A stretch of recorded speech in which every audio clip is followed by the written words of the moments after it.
একটি জাতিকে কিভাবে শিক্ষিত করা যায়, একটি জাতিকে কিভাবে মডিফাই করা যায়, একটি জাতিকে কিভাবে পরিষ্কার পরিচ্ছন্ন পরিশুদ্ধ করা যায়, এর গাইডলাইন আল্লাহ তাআলা নিজে কোরআনে দিয়েছেন। সুবহানাল্লাহ বলেন। আল্লাহ রাব্বুল আলামিন এটি কোরআনে উল্লেখ করেছেন, কিন্তু এই দোয়াটি প্রথমে করেছিলেন আমাদের জাতির পিতা ইব্রাহিম আলাইহিস সালাম। তিনি যখন কাবা ঘর নির্মাণ করলেন, কমপ্লিট করার পর আল্লাহ তাআলার কাছে আরজি পেশ করেছিলেন কয়েকটা। তার ভিতর থেকে একটি হলো এই, রব্বানা ওয়াবআস ফীহিম রাসূলাম মিনহুম ইয়াতলু আলাইহিম আয়াতিকা ওয়া ইউআল্লিমুহুমুল কিতাবা ওয়াল হিকমাহ ওয়া ইউযাক্কিহিম। তিনি আল্লাহ তাআলার কাছে দোয়া করে বলেছিলেন, আল্লাহ আমাদের এই জাতির মধ্য থেকে এমন একজন রাসূল আপনি পাঠান, এমন একজন প্রতিনিধি বার্তাবাহক দূত আপনি পাঠান, এমন একজন মহান শিক্ষক আপনি পাঠিয়ে দিন, যে এসে আপনার কিতাব তেলাওয়াত করবে, এরপর তা মানুষকে শিক্ষা দেবে, মানুষকে পবিত্র করবে এবং মানুষকে জ্ঞান বিজ্ঞান শিখাবে। তার এই কথাটি আল্লাহ তাআলা কবুল করলেন, কিন্তু তার বাক্য সংশোধন করলেন। ইব্রাহিম আলাইহিস সালামের বাক্যের মধ্যে একটু তার চাওয়া ঠিক ছিল, তিনি 4টা পয়েন্টে কথা বলেছেন, 4টা পয়েন্টে ঠিক ছিল, কিন্তু কোন পয়েন্টের পর কোন পয়েন্টটা আসবে, কোন শিক্ষার পর কোন শিক্ষার প্রয়োজন, এটি আল্লাহ তাআলা আবার সংশোধন করে ঠিক করে দিয়ে আরেক জায়গায় নাজিল করে বললেন, তুমি চেয়েছিলে তা এই, আমিও তাই দিলাম, কিন্তু সিস্টেমটা একটু পরিবর্তন করে দিলাম, অর্থাৎ আকপিস করে দিলাম। সুবহানাল্লাহ বলেন। তাহলে মানুষের চাওয়া পাওয়ার ভেতরে ভুল থাকাটা, নবীদের চাওয়া পাওয়াকে রব্বুল আলামিন সংশোধন করে দিয়েছেন।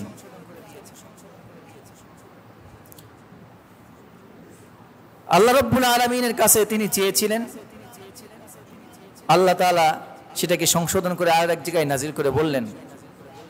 কোরআনে কয়েক জায়গায় নাজিল করেছেন, আমি প্রয়োজনীয় কথাটুকুন বলছি। আল্লাহ তাআলা বলছেন সূরা জুমার 2 নম্বর আয়াতে আল্লাহ পাক বলছেন, হুয়াল্লাযী বা'আসা ফিল উম্মিয়িনা রাসূলাম মিনহুম ইয়াতলু আলাইহিম আয়াতিহি ওয়া ইউযাক্কিহিম ওয়া ইউআল্লিমুহুমুল কিতাবা ওয়াল হিকমা ওয়া ইন কানু মিন ক্বাবলু লাফি দালালিম মুবিন। মহান রব্বুল আলামিন বলেন, তিনি সেই মহান সত্তা যিনি উম্মীদের মধ্যে তাদের একজন রসুল করে পাঠিয়েছেন, অর্থাৎ মুহাম্মদুর রাসূলুল্লাহ সাল্লাল্লাহু আলাইহি ওয়াসাল্লাম। ইব্রাহিম আলাইহিস সালামের জবাবে আল্লাহ তাআলা বলছেন, আমি তাদের মধ্যে একজন রসুল পাঠিয়েছি, যে তাদেরকে আল্লাহর আয়াত শোনায়, আল্লাহর আয়াত তেলাওয়াত করে শোনায়, এরপর তাদের জীবনকে পবিত্র করে, সুসজ্জিত করে, পরিশুদ্ধ করে, এরপর তাদেরকে কিতাব এবং হিকমত শিক্ষা দেয়। ইতিপূর্বে তারা স্পষ্ট গোমরাহিতে নিমজ্জিত ছিল, অর্থাৎ আল্লাহর বাণী পাওয়ার আগে মানুষ স্পষ্ট গোমরাহিতে ছিল। আমাদের প্রিয় নবীর আগমনের পূর্বে যখন তাওরাত ইনজিল বিকৃত হয়ে গেল, তখন মানুষ আল্লাহ তাআলার ওহীর জ্ঞানের অভাবে সম্পূর্ণ অন্ধকারের মধ্যে ছিল। তাদের কোনো কালচার ঠিক ছিল না। আল্লাহ তাআলা বলছেন তারা স্পষ্ট গোমরাহিতে ছিল। আল্লাহ তাআলা তাদেরকে নবী পাঠিয়ে কিতাব দিয়ে তাদেরকে শিক্ষিত করে, পবিত্র পরিশুদ্ধ করে একটি উন্নত জাতি করেছেন। সুবহানাল্লাহ। আজকের কথাগুলো আপনাকে ধীর স্থির মন দিয়ে শুনতে হবে, কারণ আজকের কথা কিছু ভারী কথা আছে। আমি আয়াতের ব্যাখ্যায় আমার গবেষণালব্ধ কিছু কথা আপনাকে শোনাতে চাই। আল্লাহ প্রথমত এই জাতিকে পরিশুদ্ধ করবার জন্য, পথ দেখাবার জন্য কিতাব পাঠিয়েছেন নাকি নবী পাঠিয়েছেন? এখানে দেখেন দুই ধরনের চিন্তা ভাবনা তৈরি হয়ে গেছে, দুই মত হয়ে গেছে। কেউ বলছে কিতাব, কেউ বলছে নবী। কি আসছে? আগে নবী আসছে। কারা আসছে? আগে নবী এসেছেন পৃথিবীতে। কথাটুকু মনোযোগ দিয়ে শুনবেন, তালে বেতালে জবাব দিবেন না। মাহফিলে গিয়ে হুজুর ওয়াজ করতেছে, আব্দুল কাদের জিলানী মায়ের পেটে আসলো, তারপর বাঘ আসলো বনের থেকে। আব্দুল কাদের জিলানী পেটর থেকে বের হয়ে বাঘ হয়ে ডাকাতকে ধাওয়া করলো। জাতি বলছে সুবহানাল্লাহ। কথা বুঝছেন? আরেকবার বলতেছি, আব্দুল কাদের জিলানী মায়ের পেটে, ওয়ালাইকুম আসসালাম, ডাকাত আসছে মায়ের সামনে, হুজুর ওয়াজ করতেছেন। ডাকাতের হাত থেকে মাকে রক্ষা করার জন্য আব্দুল কাদের জিলানী মায়ের পেট থেকে বাঘের সুরতে বের হয়ে ডাকাতকে ধাওয়া করলো, আব্দুল কাদের জিলানীর মাকে রক্ষা করলো। সুবহানাল্লাহ। দেখেন, সুবহানাল্লাহ বলছি আমরা। এটা কি বাস্তব? মানে কমন সেন্সকে আমরা কাজে লাগাই না। আমরা জাতি আসলে হুজুগি। বাঙালি জাতিকে আমি মাঝে মধ্যে ভাবতাম আসলে হুজুকি কিনা। মাঝে মধ্যে আমি ভেবে দেখি যে আসলেই হুজুকি। সবাই না, কিছু কিছু হুজুকি আছে। আর এই হুজুকির পেছনে বাকি হুজুক দিয়ে সব তালে বেতালে চলতেছে। এই গল্প মিথ্যা। এই গল্প কি মিথ্যা? তো আমাদের জবাব দেওয়ার নিয়ম হলো, জানলে জবাব দেব, না জানলে চুপ থাকবো। এটাই বুদ্ধিমানের কাজ, এবং এটা আপনার অধিক জ্ঞানীর পরিচয়। জ্ঞানীরা জানলে জবাব দেয়, না জানলে চুপ থাকে। এটাই হলো অধিক জ্ঞানের পরিচয়। যদি আপনি চুপ থাকতে পারেন তো জ্ঞানের অর্ধেক অর্জন করবেন। তো আমাদের মাঝে আবার মূল কথায় ফিরে আসি। আল্লাহ রাব্বুল আলামিন এই জাতিকে শিক্ষিত করবার জন্য, পথ দেখাবার জন্য আগে কিতাব দিয়েছেন নাকি নবী দিয়েছেন? নবী দিয়েছেন আগে, তারপর আল্লাহ তাআলা কিতাব দিয়েছেন। তারপর ওনারা কিতাব পেয়ে কিতাব শিখেছেন, আল্লাহ শিখিয়েছেন, চর্চা করেছেন, নিজে পড়েছেন, জাতিকে শুনিয়েছেন, এরপরে জাতিকে পবিত্র করেছেন, তারপর তাদেরকে শিক্ষা দিয়েছেন। এখানে আপনার কিছু প্রশ্ন। প্রথম প্রশ্ন হলো এই, একটি জাতিকে ন্যায়নিষ্ঠ, কেউ কানাকানি করবেন না, একটু মনোযোগ দিয়ে শোনেন, গুরুত্বপূর্ণ কথা। একটি জাতিকে ন্যায়নিষ্ঠ করার জন্য, ন্যায়ের উপর প্রতিষ্ঠিত রাখার জন্য সেই জাতিকে ন্যায়নিষ্ঠ শিক্ষক দিয়ে শিক্ষা দিতে হয়। তাছাড়া সেই জাতি শিক্ষা পেলেও সে চরিত্র গঠন করতে পারবে না। আজকে আমাদের জাতিটা ধ্বংসের মূল কারণ কি, আমি আজকে সেই কথা আলোচনা করব। এখান থেকে শুরু করলাম। আজকে আমাদের শিক্ষা ব্যবস্থা কোরআন সুন্নাহ ভিত্তিক। কথা বলে না, কোরআন সুন্নাহ ভিত্তিক? কোরআন সুন্নাহ ভিত্তিক নয়। কেন নয় আমি সংক্ষিপ্তভাবে আলোচনা করব। আজকে জাতি পথভ্রষ্ট কেন, তাও আমি সংক্ষিপ্ত কথা বলবো ইনশাআল্লাহ। এতটুকুন আপনাকে আগে বলে নেই, আমাদের শিক্ষকরা যদি তিনটা কোয়ালিটি যদি যাচাই বাছাই করে তাদেরকে নিয়োগ দেওয়া হতো, তাহলে এই জাতি শ্রেষ্ঠ সন্তান পেত, শিক্ষিত সন্তান পেত। এই জন্য শিক্ষকদের তিনটা কোয়ালিটিতে তাদেরকে ভাগ করা লাগবে। ফার্স্ট কোয়ালিটি, নবীদের থেকে শিক্ষা নিন। নবীরা যেই জাতির মধ্যে এসেছেন, বলেন তো নবীদের চাইতে শ্রেষ্ঠ উত্তম চারিত্রিক গুণাবলীর অধিকারী কেউ ছিল? তারা যেমন নবী, যেমন রসুল, একই সাথে তারা শিক্ষক কিনা? একই সাথে তারা শিক্ষক। ইন্নামা বুইসতু মুআল্লিমান, আমি শিক্ষক হয়ে পৃথিবীতে এসেছি। লিউতাম্মিমা মাকারিমাল আখলাক, মানুষের চরিত্রকে উন্নত করবার জন্য। নবীরা যদিও কাফেরের বংশে জন্ম হয়েছে অনেক নবীর, যেমন ইব্রাহিম আলাইহিস সালাম বাবা সম্পূর্ণ মূর্তি পূজক, সম্পূর্ণ বিধর্মী, ঠিক না? মূর্তি তৈরি করতেন, কিন্তু তার বাবা ন্যায়ভ্রষ্ট ছিলেন না। আপনি আজরকে বলতে পারবেন না তার চরিত্র খারাপ, ন্যায়ভ্রষ্ট, নারী লোভী, নেশাখোর, মাতাল এরকমের না। সে তার ধর্মের উপর প্রতিষ্ঠিত ছিল।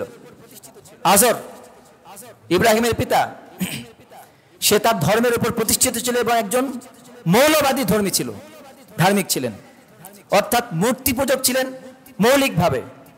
তিনি এই ধর্ম ছাড়া অন্য কিছু চিন্তা করতেন না। নীতি নৈতিকতার দিক থেকে তার ধর্মকে তিনি বড় করে দেখতেন। তাই ইব্রাহিমের তাওহীদের দাওয়াতকে তিনি বরদাস্ত করেননি। তার মানে এই না নবী ইব্রাহিমের বাবার চরিত্র খারাপ ছিল। তিনি তার ধর্মের দিক থেকে উচ্চ শিক্ষিত পুরোহিত ছিলেন, জ্ঞানী ছিলেন। সেই ঘরে এসেছেন প্রিয় নবী ইব্রাহিম আলাইহিস সালাম। এভাবে আমি একজনের কথা বললাম, যত নবী পৃথিবীতে এসেছেন তারা প্রত্যেকেই ন্যায়নিষ্ঠ, ভ্রষ্ট এমন কোন পরিবারে জন্মগ্রহণ করেন, আপনি খোঁজ নিয়ে দেখেন, পাবেন না। তারা ধর্মের দিক থেকে তারা বিকৃত হয়ে গিয়েছিল, কিন্তু ন্যায় নীতির দিক থেকে তারা বিকৃত হয়নি এবং কোনো অসামাজিক কাজে তারা লিপ্ত হতেন না। এদিক থেকে তারা ঠিক ছিলেন। এভাবে প্রত্যেক নবীর যদি পারিবারিক, সামাজিক এবং শিক্ষাগত দিক যদি আপনি চিন্তা ভাবনা করেন, দেখবেন নবীরা ছিলেন একজন ন্যায়নিষ্ঠ পরিবারের উত্তম ব্যক্তি, উত্তম চরিত্রের, উত্তম শিক্ষক, উত্তম মানুষ ছিলেন, ঠিক কিনা বলেন? আজকে আমরা যখন একটা জাতির একটা কলেজ, একটা বিশ্ববিদ্যালয়, একটা স্কুল কিংবা মাদ্রাসা কিংবা প্রাইমারি, যেটাই বলি প্রাইমারি থেকে একদম হায়ার এডুকেশন পর্যন্ত আমরা যদি শিক্ষককে নিয়োগ দিতে চাই, আমাদের প্রথমে টার্গেট করতে হবে, এটা সরকারের দায়িত্ব, সামাজিক দায়িত্ব, যারা এটা নিয়োগ দেয় তাদের দায়িত্ব। তাদের বেছে বেছে দেখা উচিত কোন শিক্ষক তার পারিবারিকভাবে ন্যায় নীতির উপর প্রতিষ্ঠিত, তার পরিবার ন্যায় নীতির উপর প্রতিষ্ঠিত কিনা, ওই শিক্ষক আসলে ন্যায় নীতির উপর প্রতিষ্ঠিত কিনা, তার চারিত্রিক, তার স্বভাবগত, আচরণগত, সবগত দিক থেকে এই ব্যক্তি ফিট কিনা, এটা দেখে যদি শিক্ষককে নিয়োগ দেওয়া হতো, ওই শিক্ষকের মাধ্যমে শিক্ষা নিয়ে কোনো ছাত্র পথভ্রষ্ট হতো না। এটা হলো ফার্স্ট কোয়ালিটি, একজন শিক্ষকের শিক্ষকতা করার ফার্স্ট কোয়ালিটি। তা কি সমাজে আছে? 2 নাম্বার, সেকেন্ড কোয়ালিটি, একজন ব্যক্তি মানুষ, আমরা মানুষ, এমন পরিবার যদি পাওয়া না যায়, ন্যায় নীতির উপর প্রতিষ্ঠিত পরিবার এবং শিক্ষক যদি পাওয়া না যায়, তাহলে দেখতে হবে সেকেন্ড কোয়ালিটি কি। সেটা একটা পরিবার ন্যায়ভ্রষ্ট ছিল, কিন্তু পরবর্তীতে তারা সামাজিকভাবে ঠিক, তারা অন্যায়ের সাথে জড়িত নয়, দুর্নীতির সাথে জড়িত নয়, নেশার সাথে জড়িত নয়, অসামাজিক কাজের সাথে জড়িত নয়, তার পরিবারের কেউ জড়িত নয় এবং সে নিজেও জড়িত নয়, বদভ্যাসের সাথে জড়িত নয়, তার চারিত্রিক এবং আচরণ, তার স্বভাব এবং চরিত্র কোনো দিক থেকেই সে অন্যায়ের সাথে জড়িত নয়। আগে ছিল, এখন সে তওবা করে ভালো, পরবর্তীতে তাকে আর দেখা যায় না দীর্ঘদিন যাবত। তাকে যদি আমরা তুলনা করি সাহাবায়ে কেরামদের সাথে তুলনা করতে পারি, ওমর রাদিয়াল্লাহু আনহুর মতো, যে এক সময় দুর্দান্ত ছিল, পরবর্তীতে ইসলাম গ্রহণ করে কি হয়েছিল? প্রকৃতপক্ষের একজন আল্লাহর বান্দা হয়েছিলেন।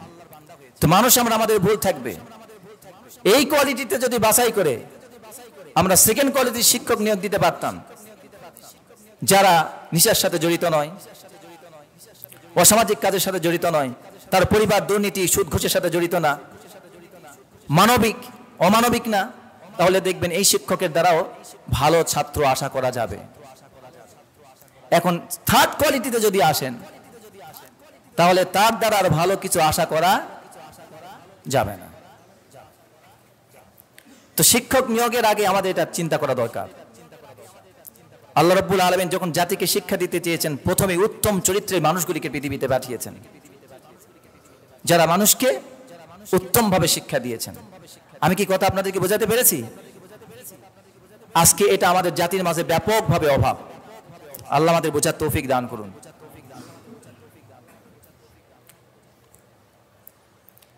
এখন যেই শিক্ষক থার্ড কোয়ালিটির কথা বলছি, যেই শিক্ষক থার্ড কোয়ালিটির, সে জেনে বুঝেই অন্যায় করে, আবার জেনে বুঝেই ভালো কাজ করে। এর মাঝে একটা ফাঁক আছে, সেটি হলো ভুল করে অন্যায় করে না, জেনে বুঝেই অন্যায় করে, জেনে বুঝেই অন্যায়ের সাথে জড়িত। এরা হলো থার্ড কোয়ালিটির শিক্ষক। আজকে গোটা বাংলাদেশ এই থার্ড কোয়ালিটির শিক্ষক দ্বারা জর্জরিত, যারা জেনে বুঝে অন্যায় করে, অন্যায় কাজে সাপোর্ট দেয়। সবার কথা বলছি না, এটা আবার গড়ে সবার উপর লাগাই দিবেন না। অধিকাংশ, মোস্ট অফ টিচার, অধিকাংশ শিক্ষক এইভাবে অন্যায়ের সাথে জড়িত। আপনি খোঁজ নিয়ে দেখেন, সেটা মাদ্রাসা বলেন কিংবা জেনারেল বলেন, সকল দিক থেকে আপনি খোঁজ নিয়ে দেখেন, most of the teacher connected corrupt. তারা দুর্নীতির সাথে সম্পৃক্ত আছে, কোনো না কোনোভাবে অন্যায়ের সাথে তারা জড়িত, হয় ডাইরেক্টলি কিংবা ইনডাইরেক্টলি, যার কারণে এদের দ্বারা জাতি প্রত্যাশিত শিক্ষিত সমাজ পাচ্ছে না। আমার নবী প্রেরণের, আমার গবেষণালব্ধ এই তিনটি কথা শেষ। এটি জাতির উদ্দেশ্যে বললাম। মসজিদের মুসল্লি আপনারা আছেন, আপনারা একদিন সচেতন হলে জাতিও একদিন সচেতন হবে ইনশাআল্লাহ। এখন আসুন, আজকে আমাদের সমাজে বেহাল দশা কেন? আজ থেকে যদি আপনি 100 বছর আগের চিন্তা করেন, তাহলে দেখবেন ভারত উপমহাদেশ শাসন করেছে মুসলমানেরা কত বছর? 600 বছর। 600 বছরের উপরে, আমি 600 বছর বললাম, প্রায় 700 বছরের মতো। এই ভারত উপমহাদেশ মুসলমানরা শাসন করেছে 600 বছর। স্পেন, তুরস্ক, এগুলো শাসনের ইতিহাস আরো লম্বা, 800 বছর, 1000 বছর মুসলিমরা শাসন করেছে। এখন গোটা বিশ্বের মাঝে যেই মুসলিমরা ছিল চির অন্যতম শির ছিল, আজকে তারা তাদের শির কাফের, মুশরিক এবং মুনাফিক দালালদের পায়ের তলায় পিষ্ঠ। সত্য কিনা? কেন? একটি জাতিকে আপনি যখন ধ্বংস করতে চাইবেন, একটি জাতিকে ধ্বংস করবার জন্য, সেই জাতির মাঝে, আমি এটি পূর্বে হয়তো বলেছি, আমার মনে নেই, একটি জাতিকে ধ্বংস করবার জন্য যুদ্ধ করে একটি জাতিকে ধ্বংস করা যায় না, এটা মাথায় রাখবেন। একটি জাতিকে যদি যুদ্ধ করে পুরা জাতিকে নির্মূল করে দেয়, একজন যদি বেঁচে থাকে, তবুও সেই জাতি কোনোদিন ধ্বংস হবে না। অর্থাৎ তার ইতিহাস, ঐতিহ্য এবং তার সংস্কৃতি পৃথিবীতে বেঁচে থাকবে কিয়ামত পর্যন্ত। কিন্তু একটা জাতিকে ধ্বংস করা তখনই সম্ভব যখন একটা জাতির শিক্ষার মধ্যে ভুল ঢোকানো যাবে, যখন একটা জাতিকে শিক্ষার দিক থেকে বৈষম্য তৈরি করে দেওয়া যাবে, যখন একটা জাতির মধ্যে শিক্ষার মাধ্যমে বর্ণবাদী বৈষম্য তৈরি করে দেওয়া যাবে, তখন একটা জাতিকে সমূলে ধ্বংস করা সম্ভব। আমার এই কথাটি আপনাদের মাথায় ধরতেও পারে, নাও ধরতে পারে। কম্পিউটারে গিয়ে সার্চ করে গবেষণা করে বুঝবেন যে আসলে কথাটা সত্য কিনা মিথ্যা। যারা জ্ঞানী সমাজ, শিক্ষিত সমাজ, তারা আমার কথাটাই বোধহয় বুঝতে পেরেছেন। ধ্বংস করার জন্য বলেন তো, যুদ্ধের প্রয়োজন নাকি শিক্ষায় ভুল ঢোকানোর প্রয়োজন? শিক্ষায় ভুল ঢোকানোর প্রয়োজন। আপনাদেরকে আরেকটা প্রশ্ন করছি। 90% মুসলমান না আমাদের দেশে? হিসাবে তো তাই না? 90% মুসলমানের দেশে কমপক্ষে কতজন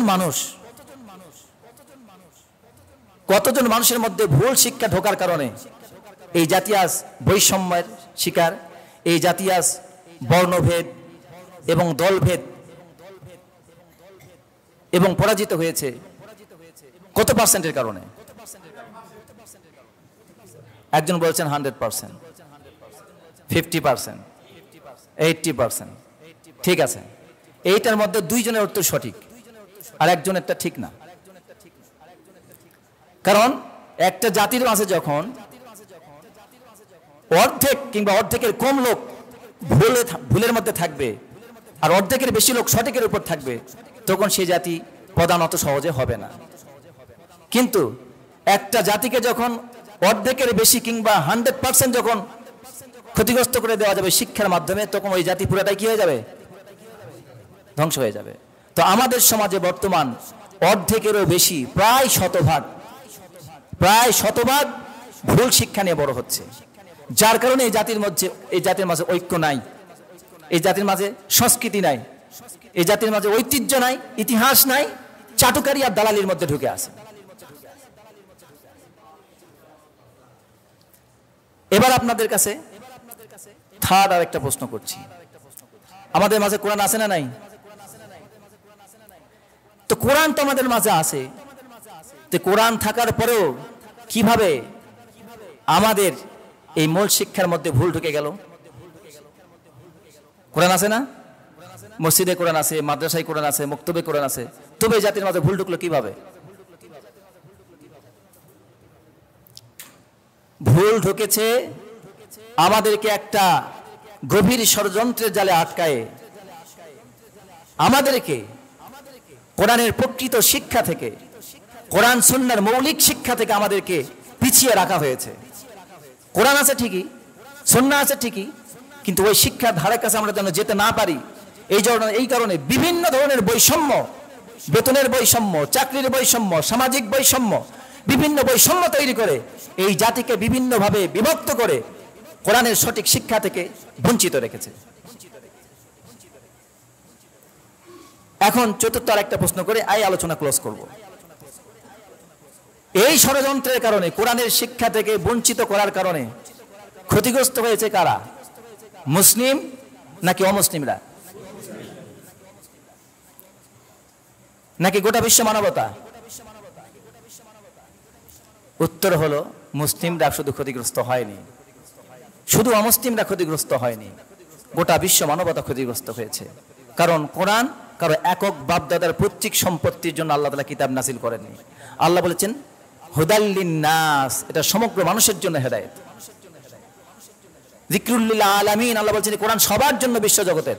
তাহলে এটা কি শুধু মুসলমানদের কিতাব, নাকি সকল ধর্মের বর্ণের সকল মানুষের জন্য কিতাব? তাহলে কোরআনের শিক্ষা থেকে আমাদেরকে বঞ্চিত করেছে, মানে গোটা বিশ্ব মানবতাকে ক্ষতিগ্রস্ত করা হয়েছে। অমুসলিমরা যেমন আসল সংস্কৃতি থেকে বঞ্চিত হয়েছে, ইতিহাস, ঐতিহ্য, ইনসাফ না ইনসাফ থেকে বঞ্চিত হয়েছে, ঠিক অনুরূপভাবে মুসলমানরা তো বঞ্চিত হয়েছেই, তারাও হয়েছে। কথা আমার শেষ। 4টি প্রশ্ন করেছি, তাহলে সঠিক উত্তর হলো শুধু মুসলিম নয়, অমুসলিম উভয় জাতি ক্ষতিগ্রস্ত হয়েছে কোরআনের শিক্ষা থেকে বঞ্চিত থাকার কারণে। ঠিক কিনা বলেন? এবার আসুন, আমরা যে শিক্ষা ব্যবস্থায় বড় হচ্ছি, সেই শিক্ষা ব্যবস্থা আসলেই কি আমাদেরকে স্বাধীনতার শিক্ষা দেয় নাকি গোলামীর শিক্ষা দেয়? ভারত উপমহাদেশে ব্রিটিশরা শাসন করেছিল কত বছর? 200 বছর। আমি গত জুমায় বলেছিলাম, এই 200 বছরের মধ্যে এই পুরা জাতিটাকে ব্রিটিশদের দালাল এবং গোলাম বানাতে কত বছর লেগেছিল? মনে আছে অনেকের? কয়েকজন মনে রেখেছে, বাকি সব শুনছে আর চলে গেছে। 100 বছর লেগেছিল শুধু গোলাম বানানোর জন্য পরিকল্পনা করতে। কে দালাল হবে, কে চাটুকার হবে, কে ন্যায়ের পক্ষে না দাঁড়িয়ে অন্যায়ের পক্ষে দাঁড়াবে, এইসব দালাল তৈরি করতে তাদের লেগেছে কত বছর? 100 বছর লেগেছে। তারপরে না নবাব সিরাজউদ্দৌলার পতন করেছে 1757 সালে 23শে জুন পলাশী রামবাগানে, ঠিক না?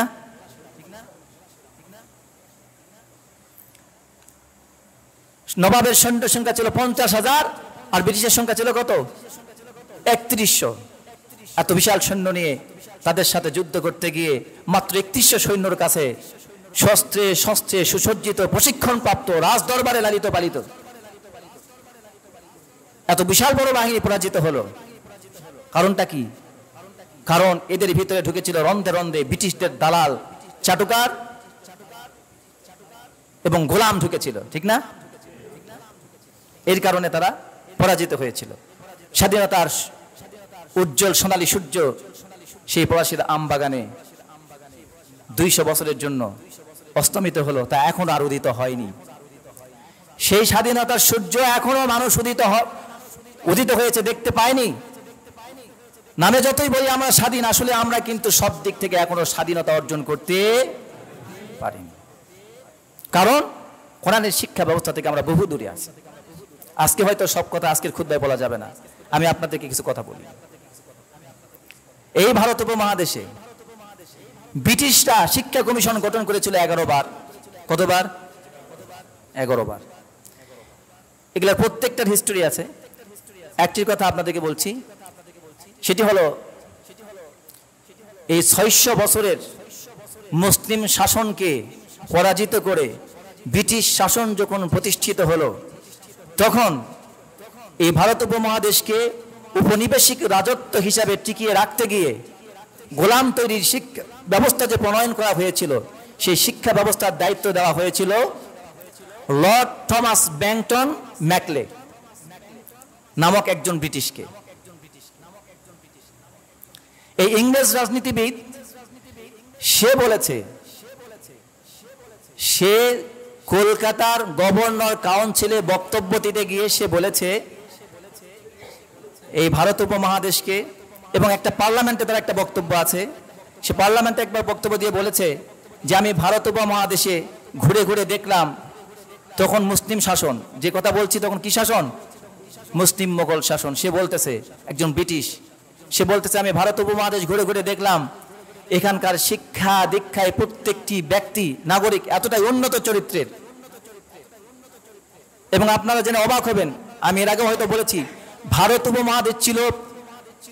উপমহাদেশ ছিল প্রাচীন যুগে সবচেয়ে উন্নত দেশ, ধন দৌলত ঐশ্বর্যে প্রাচুর্যপূর্ণ একটা দেশ ছিল ভারত উপমহাদেশ।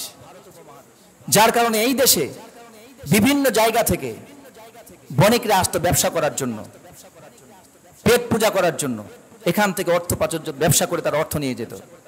এই দেশ ছিল উন্নত দেশ, আর সেই দেশ ভিক্ষার জলি হাতে নিয়ে ঘুরতেছে। আমাদের এই বাংলাদেশটা ছিল কুটির শিল্পের সবচেয়ে উন্নত দেশ, সেই শিল্প ধ্বংস করেছে তারা। এই ম্যাকলে তার পার্লামেন্টে ভাষণ দিতে গিয়ে বলল আমি ভারত উপমহাদেশ ঘুরে ঘুরে দেখেছি শিক্ষা কমিশন গঠন করার সময়। সে বলছে যে এত উন্নত চরিত্র, এত শিক্ষায় দীক্ষায় উন্নত ব্যক্তি বিশ্বের আর কোথাও তেমনটা দেখা যায় না। সুতরাং আমি যে শিক্ষা ব্যবস্থা গঠন করব, এই শিক্ষা ব্যবস্থায় আমরা যদি এদেরকে অন্যভাবে সাজাতে না পারি, তাহলে এই দেশে ব্রিটিশ শাসন প্রতিষ্ঠা করা সম্ভব নয়। সে তখন তার শিক্ষা ব্যবস্থায় একটা মূল কথা বলেছিল, সে বলেছে they will be Indian in blood and color, but appetite and thought will be an European. সে বলছে they will be Indian in blood and color, but appetite and thought will be an European. সে বলছে এই Indian লোকেরা তারা রক্তে মাংসে Indian হবে, অর্থাৎ মুসলমানেরা রক্তে মাংসে কি হবে? ইন্ডিয়ান হবে, কিন্তু অ্যাপিটাইট এন্ড থট, চিন্তা চেতনা এবং রুচির দিক থেকে তারা হবে ইউরোপিয়ান। অর্থাৎ শিয়ালের লেজ কাটা গেছে, যে শিয়ালের গল্প শুনেছেন, শুধু স্মরণ করে দিচ্ছি। এক শিয়ালের লেজ কাটা গেছে, ধরা পড়ে চুরি করতে গিয়ে, বনে এসে বলল লেজ আর রাখা যাবে না। বাকি শিয়ালের লেজ কাটার বুদ্ধি, ওদের চরিত্র তো মানুষের বিশ্বে মানুষ আগে থেকে জানে, এরা হলো ন্যাংটার জাতি এবং দুর্নীতিবাজ, অসাধু লোক। মানুষ জানতো এখন অন্যের চরিত্র কিভাবে ধ্বংস করা যায়। সেই জন্য ভারত উপমহাদেশে এসে তারা বলল এদের চরিত্র ধ্বংস করবার জন্য আমাদেরকে নতুন একটা শিক্ষা ব্যবস্থা চালু করতে হবে।